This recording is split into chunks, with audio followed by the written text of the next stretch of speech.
Hello प्यारे बच्चों, तो मैं स्वागत करता हूं आपका आपके अपने यूट्यूब चैनल एनडी क्लासेस पे। तो हम आज से शुरुआत करेंगे क्लास 10th की मैथ, जिसमें हम प्रश्नावली की बात करेंगे, सांख्यिकी की, जिसमें हम आज से बेसिक लेकर चलेंगे आपका, जिसमें हम शुरुआत करेंगे माध्य, माध्यक, है ना, बहुलक और परिसर, इनकी बात करेंगे। जिनमें से क्या आता है, आपकी बोर्ड के एग्जाम में क्वेश्चन आते हैं और वो छोटे वाले क्वेश्चन आपसे पूछ सकते हैं। तो हम बेसिक से स्टार्ट करेंगे। तो सबसे पहले हम देखेंगे यहाँ पे माध्य के बारे में कि माध्य होता क्या है।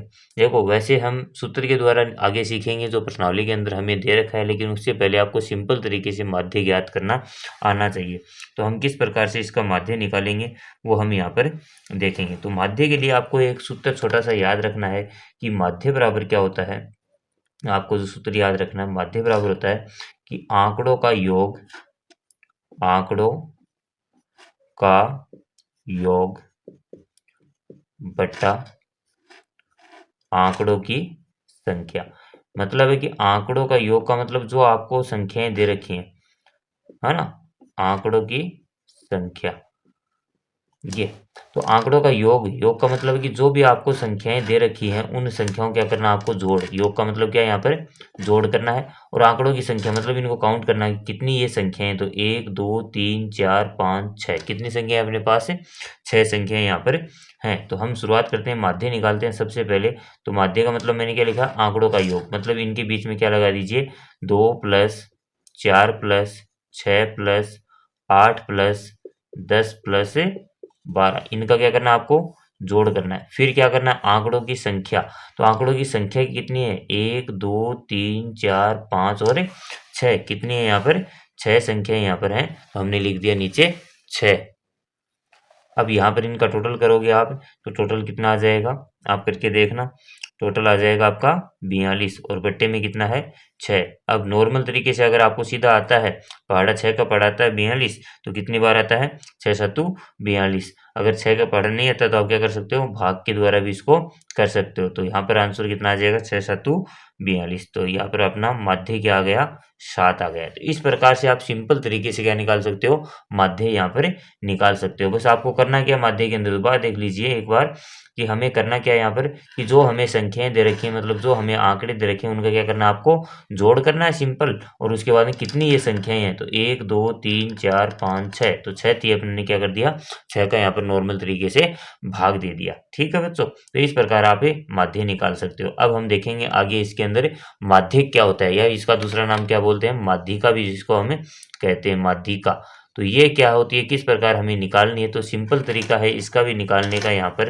अब वो सिंपल तरीका क्या है कि जो भी आपको आंकड़े दे रखे हैं उसको किस क्रम में लिख लीजिए आप, आरोही क्रम में, आरोही क्रम। इस क्रम में, आरोही क्रम का मतलब क्या है कि इसको किसमें, बढ़ता हुआ क्रम, यानी बढ़ते क्रम में लिखना है। बढ़ता क्रम मतलब संख्या का बढ़ता क्रम, इस क्रम में आपको लिखना है। मतलब सबसे छोटी, उसके बाद उससे बड़ी। तो सबसे छोटी कौन है यहाँ पर, यहाँ पर अपने पास है 3 है, तो हमने लिख दिया 3। फिर कौन है, 4 है, तो हमने लिख दिया 4, है ना। फिर क्या अपने पास 7 है, फिर 9 है, फिर 10 है, फिर 13 है और फिर 15। मैंने तो यहाँ पर सीधे आंकड़े ले रखे हैं, तो आप ये संख्या आपको पहले बाद में मिल सकती है। तो इसको कौन से क्रम में सेट करना है आपको, आरोही क्रम में इसको सेट करना है पहले। तो हमने इसको आरोही क्रम में कर लिया। अब देखो, एक संख्या इधर छोड़ दी हमने, तो एक संख्या इधर छोड़ी, एक इधर, तो एक इधर भी छोड़नी है, एक इधर छोड़ी तो एक इधर छोड़ दी। तो 3 संख्या हमने इधर छोड़ दी और 3 संख्या हमने इधर छोड़ दी। बीच में कौन बच गया, 9 बच गया यहाँ पर। तो इसका माध्यक क्या आ जाएगा, माध्यक बोल दो या माध्यिका बोल दो, तो इसका माध्यक क्या आ जाएगा, बीच वाली संख्या जो बची है वही क्या है, इसका माध्यक है। तो इस प्रकार आप सिंपल तरीके से माध्यक निकाल सकते हो। मतलब है कि जितनी संख्या आप इधर छोड़ोगे उतनी संख्या आपको उधर भी छोड़नी है। उसके बाद जो बीच में बच जाता है वो आपका क्या हो जाएगा, माध्यक। तो ये तो सिंपल तरीका है। अब आपको क्या हो जाए, कन्फ्यूजन हो जाता है कि कभी कभी यहाँ पर क्या बच जाती है, दो संख्या यहाँ पर बच जाती है। तो इसका भी एक उदाहरण हम यहाँ पर कर लेते हैं, नॉर्मल सा। वो मैं लिख लेता हूँ यहाँ पर, क्या है देखो, 3 4 7 9 10 13 15 और एक संख्या और बढ़ा देंगे, यहाँ पर हमें 17 ले लेंगे। तो हमने 3 इधर छोड़ी, 3 इधर छोड़ी, तो बीच में कौन बच गई, ये दो संख्या हमारे पास बीच में बच जाती हैं। तो हम क्या करेंगे, इन दोनों संख्याओं क्या करना आपको, जोड़ना है। 9 प्लस 10 बट्टा 2। तो इन दोनों संख्याओं को आप जब जोड़ोगी तो यहाँ पर आंसर में क्या आ जाएगा आपके पास, ये आ जाएगा 19/2।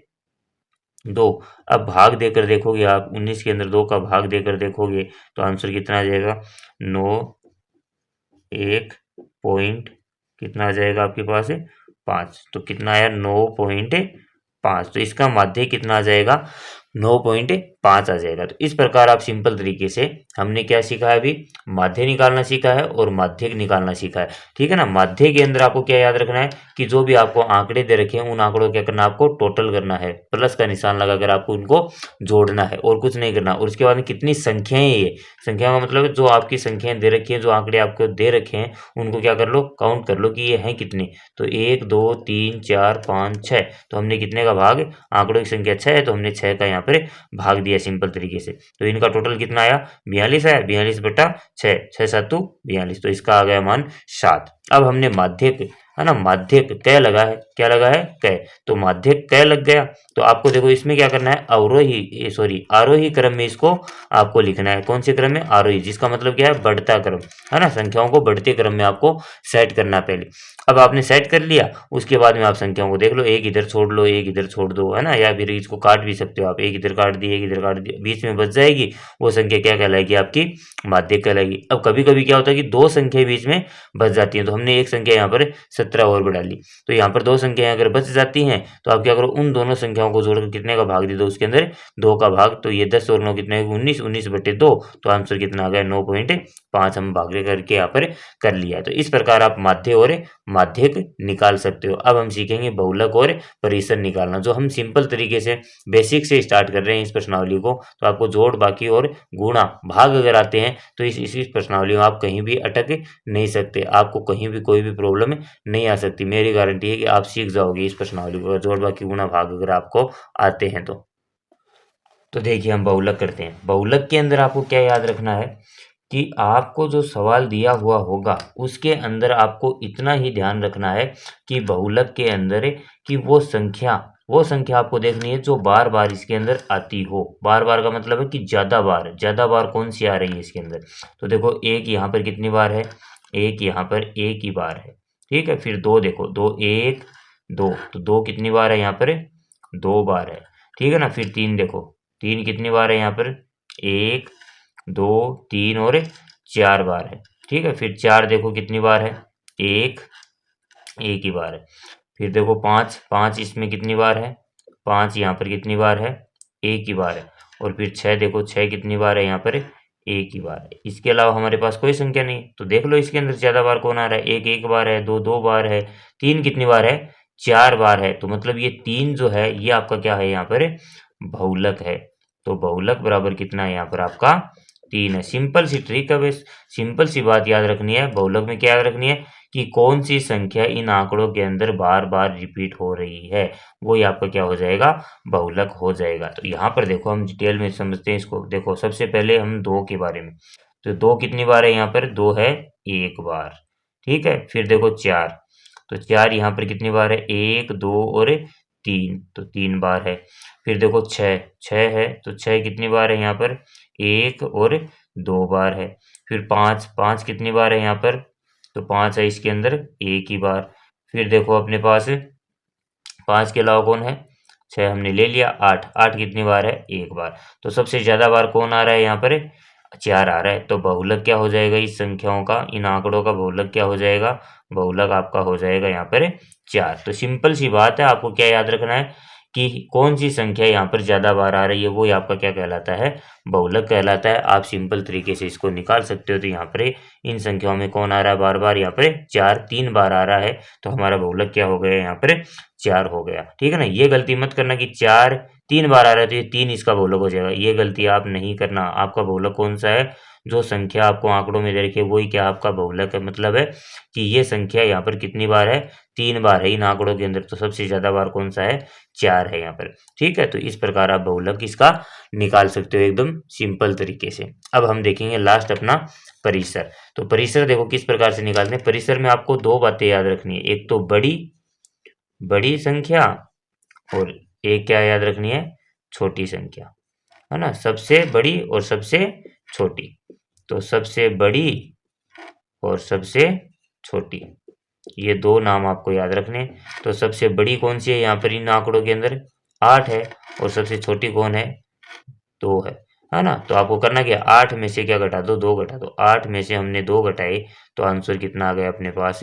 6। तो मतलब बड़ी संख्या में से क्या करना आपको? छोटी संख्या यहाँ पर घटानी है। तो बड़ी संख्या अपनी कितनी है? 8 है और छोटी संख्या कितनी है? 2 है। तो बड़ी संख्या में से क्या घटा दो? छोटी संख्या आप घटा दो, आपका परिसर यहाँ पर आ जाएगा। सिंपल सा है, कोई ज़्यादा इसमें हार्ड नहीं है। तो इसमें भी यही है, सबसे छोटी संख्या सबसे बड़ी संख्या। तो सबसे बड़ी संख्या कौन सी है यहाँ पर? यहाँ पर अपने पास सबसे बड़ी है 9।